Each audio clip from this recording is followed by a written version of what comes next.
में रंग चुका है। राजस्थान में कई अनूठी परंपराएं हैं और रीति रिवाज है। दीपावली के दिन 70 साल पुरानी परंपरा के तहत मां लक्ष्मी की जो है पेंटिंग बनाकर पूजा की जाती है। परंपरा को कलाकार 70 साल से संजोए हुए हैं। हर साल कलाकार चंद्रप्रकाश मां लक्ष्मी पेंटिंग बनाते हैं। कलाकार ने बताया कि पेंटिंग स्टूडियो साल 1952 में स्थापित किया गया था और पहले पिता पेंटिंग बनाया करते थे। उन्होंने बताया कि जयपुर जो हरिया की नगरी है और हर साल व्यापारी मुझसे अलग अलग तरह की पेंटिंग्स बनवाते भी हैं। हम शास्त्रों के नियमों के मुताबिक ही मां लक्ष्मी की विभिन्न स्वरूप की जो पेंटिंग है वो बनाते हैं लोगों के लिए।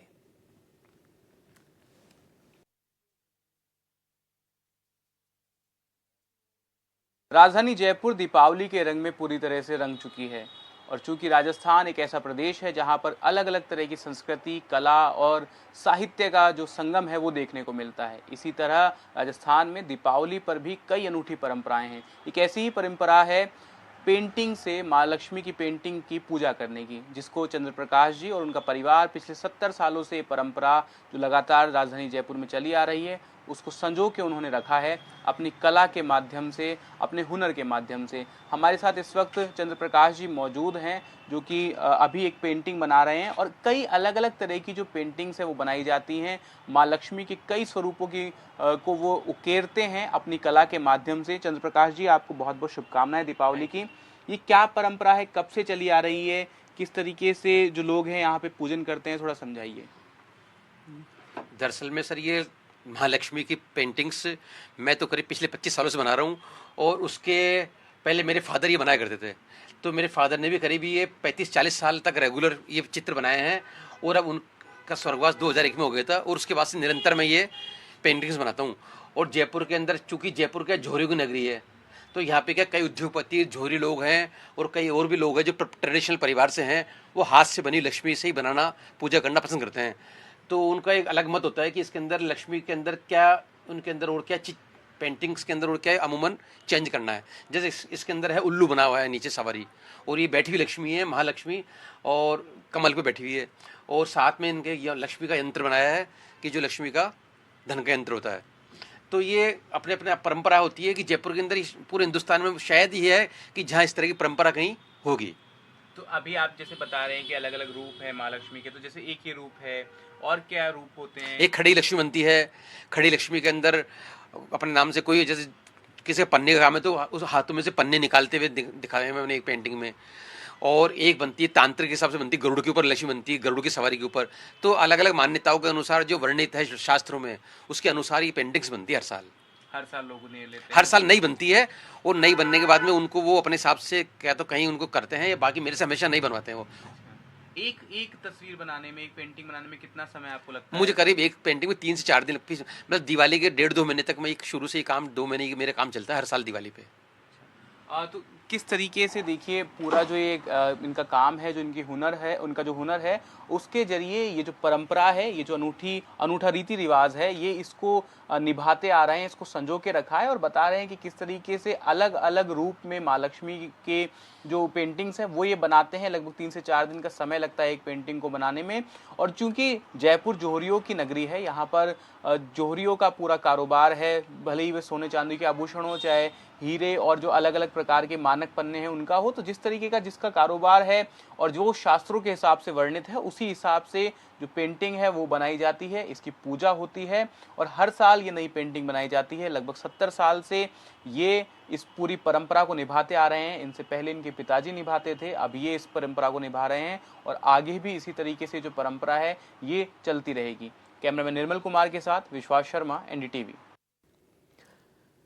और राजस्थान में पहली बार दीपावली पर सरकारी स्कूल भी जगमगाते नजर आएंगे। जी हां, शिक्षा मंत्री के निर्देश के बाद पूरे प्रदेश के सरकारी स्कूलों में पहली बार दिवाली से पहले रंग रोगन और लाइटिंग का विशेष अभियान जो है चलाया गया। जयपुर के महात्मा गांधी राजकीय विद्यालय को सुंदर लाइट से सजाया गया है, जिसकी हम आपको झलक दिखा रहे हैं। शिक्षा विभाग की इस पहल के तहत हर विद्यालय को आकर्षक लाइट्स यहां पर लगा के और आकर्षक बनाया जाएगा। 5 दिनों तक स्कूलों में दीपोत्सव जैसा माहौल ही देखने को मिलेगा।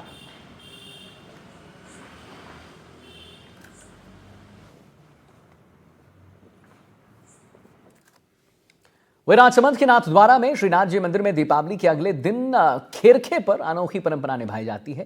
दीपावली पर्व पर मंदिर में खास तैयारियां होती हैं। त्योहार पर कृष्ण की प्रिय गौमाताओं को खास तौर से सजाया जाता है। देखिए तस्वीर, देखिए कितना अच्छा तस्वीर, मनमोहक तस्वीर आपके समक्ष हम दिखा रहे हैं। दीपावली और खेखर के त्योहार के लिए गौमाताओं को श्रीनाथ जी मंदिर में ठाकुर जी के समक्ष लाया जाता है, जहां कान्हा, जगाई और गोवर्धन पूजा की रस्म जो है निभाई जाती है। दीपोत्सव के सिलसिले में चतुर्दशी को गायों को श्रृंगार कर सींग को रंगा जाता है उनके, और उन्हें मेहंदी लगाई जाती है, चित्राम बनाए जाते हैं और सिर पर मोर पंख की आकर्षक पट्टियां लगाकर जो गौ माताएं हमारी उनको सजाया जाता है। मेहंदी दीपावली के रोज इसलिए लगाई जाती है गौ माता को कि ये स्वागत का चिन्ह है।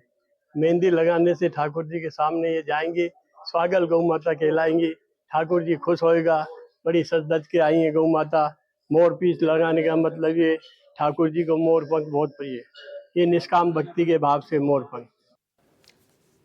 बालोतरा में दीपावली से पहले प्राचीन खेड़ रणछोड़िया मंदिर पर भव्य दीपोत्सव का जो आयोजन वो किया गया। कार्यक्रम में हजारों की तादाद में श्रद्धालुओं ने हिस्सा लिया और दीपोत्सव के मौके पर पूरे मंदिर परिसर को 1,21,000 दीपों से सजाकर भगवान राम की घर वापसी पर आरती उतारी गई है। सैकड़ों की तादाद में महिलाएं, बालिकाओं ने रामायण की अलग अलग थीम पर रंगोली बनाई, दीपक सजाया। मंदिर में जगमग दीपक के बीच भगवान राम के भजनों पर श्रद्धालु मंत्रमुग्ध हो गए। महिला मंडल ने भगवान राम की सुंदर झांकियां सजाई। पूरे आयोजन को लेकर महिलाओं में खासा उत्साह देखने को मिला। वहीं साधु संतों की मौजूदगी में कलाकारों ने भजनों की प्रस्तुतियां दी। साथ ही बाल कलाकारों ने रामायण के प्रमुख प्रसंगों का प्रदर्शन किया। कार्यक्रम में पूर्व केंद्रीय मंत्री कैलाश चौधरी, विधायक अरुण चौधरी ने भी हिस्सा लिया है। एक आइए आपको रिपोर्ट दिखाते हैं। जो खेड़ रणछोड़राय तीर पर जो आज आयोजन हुआ है, 1,21,000 दीपक के साथ दीपोत्सव की शुरुआत हो रही है। कैसा महसूस कर रहे हैं? और जो आयोजन है अपने इलाके में पहला आयोजन है इस प्रकार का।